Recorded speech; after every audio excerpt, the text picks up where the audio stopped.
Over the weekend, Gizmodo published an internal Google memo, written by a male engineer, questioning the company's gender equality efforts.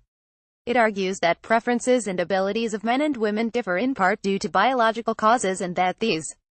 Read more. Over the weekend, Gizmodo published an internal Google memo, written by a male engineer, questioning the company's gender equality efforts.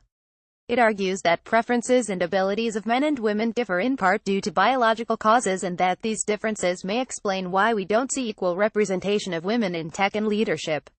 That, concludes the author, means that Google should stop assuming that gender gaps imply sexism, adding that a quest for equal representation is bad for business.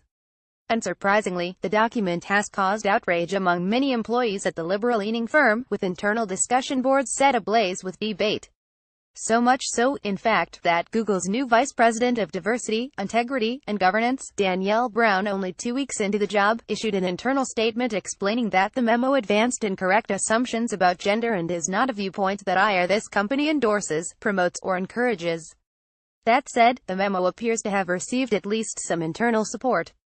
An anonymous source at Google told Motherboard, "From what I've seen, it's been a mix of women saying this is terrible and it's been distracting me from my work and it shouldn't be allowed, men and women saying this is horrible but we need to let him have a voice, and men saying this is so brave. I agree.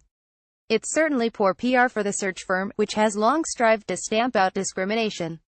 In its latest diversity report, Google CEO Sundar Pichai is quoted as saying that a diverse mix of voices leads to better discussions, decisions, and outcomes for everyone. But it's clearly a struggle. Google's staff is 31% female, with women currently filling just 20% of technical roles and 25% of leadership roles. Source image credit.